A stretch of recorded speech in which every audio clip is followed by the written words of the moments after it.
More on recycling of glass and plastic and rubber के बारे में बात करते हैं कि इससे पहले हमने स्टडी किया था कि रिसाइकलिंग ऑफ ग्लास कैसे होती है और प्लास्टिक की रिसाइकलिंग भी हमने स्टार्ट की थी।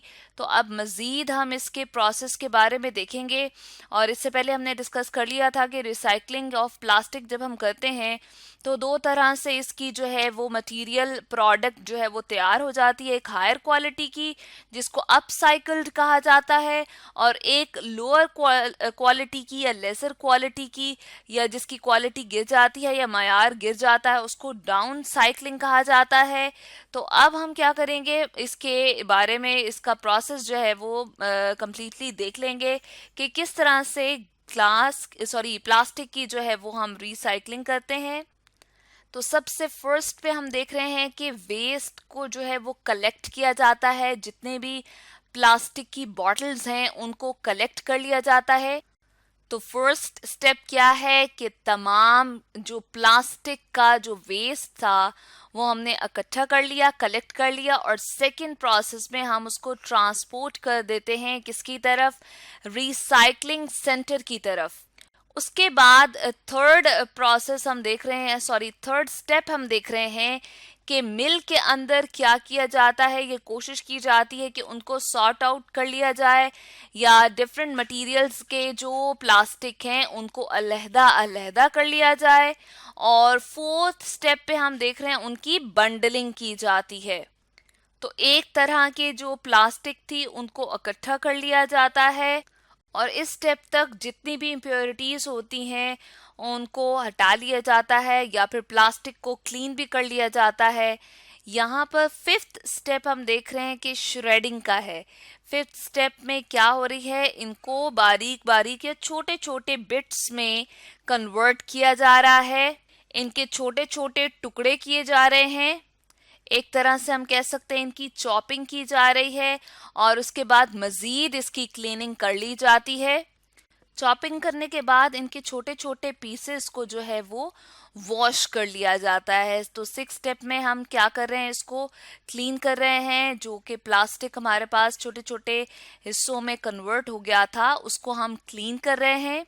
क्लीनिंग के प्रोसेस के बाद सेवेंथ यहाँ पर जो स्टेप है वो क्या है, मेल्टिंग एंड रीऑर्गेनाइजेशन का है।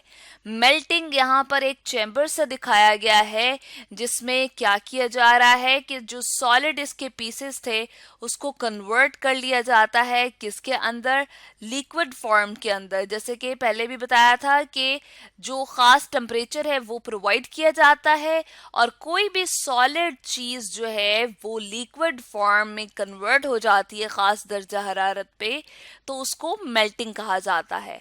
मेल्टिंग करके यहाँ पर सांचे रखे होते हैं डिफरेंट किस्म के मोल्डिंग के लिए। डिफरेंट शेप्स की जो है वो चीजें इस तरह से रखी जाती हैं कि उसके अंदर मेल्ट हुआ हुआ प्लास्टिक डाला जाता है, और इसको अपनी टारगेटेड जो प्रोडक्ट है उसमें कन्वर्ट कर लिया जाता है। चाहे वो बॉटल्स हों, चाहे वो डिफरेंट जार्स हों, वो डिफरेंट प्लास्टिक के बॉक्सेस हों, तो उसके अंदर जो है न्यू प्रोडक्ट ऑफ प्लास्टिक को कन्वर्ट कर लिया जाता है। तो इस तरह से कंप्लीट रिसाइकलिंग हो रही है किसकी, प्लास्टिक की। इसके बाद हम बात करते हैं रिसाइकलिंग ऑफ रबर की। रबर को रिकवर करना बहुत डिफिकल्ट प्रोसेस है, यानी कि रबर को उसी फॉर्म में लेकर आना बहुत डिफिकल्ट प्रोसेस होता है, बहुत मुश्किल प्रोसेस है जिसमें हम रबर को एज इट इज़ लेकर आए उसी फॉर्म में। लेकिन हम रबर को क्या कर सकते हैं, रिसाइकल कर सकते हैं। उसमें खास प्रोसेस के थ्रू हम रबर को जो है रिसाइकल करेंगे, और इस तरह से क्या होगा, वो वाली कॉस्ट जो न्यू रबर को या नेचुरल रबर को हासिल करने के लिए लगती है उससे आधी जो है वो हम कहते हैं कि हमारे पास कॉस्ट लगेगी। या एक तरह से हम ये कह सकते हैं कि दो कि ये मुश्किल प्रोसेस है बहुत, लेकिन इसकी जो कॉस्ट है यानी कि रबर को रिकवर करने के लिए जो कीमत या खर्च लगेगा वो नेचुरल या सिंथेटिक रबर को हासिल करते हुए जो खर्च लगता है उससे कम होगा। यानी कि ये हमें अगर कीमत के हवाले से बात करें तो काफ़ी सस्ता पड़ेगा। और जो प्रोडक्ट में हासिल होने वाली रबर है उसको बहुत सारे मुख्तलिफ हम जो है वो पर्पस के लिए इस्तेमाल कर सकते हैं। जैसे यहाँ पर हम देख रहे हैं कि मुख्तलिफ टायर्स वगैरह जो है वो वेस्ट मटेरियल के तौर पे यहाँ मौजूद हैं। अब इनका कोई इस्तेमाल नहीं है तो इसको जो है वो क्या कर लिया जाता है, रिसाइकल कर लिया जाता है। तो वेस्ट जितने भी टायर्स थे उसको यहाँ पर हम देख रहे हैं फर्स्ट प्रोसेस में क्या कर लेंगे, इनको रिसाइकल बिन में भेजेंगे या एक ऐसे मिल में भेजेंगे जहाँ पर रिसाइकलिंग इसकी जो है वो स्टार्ट होती है।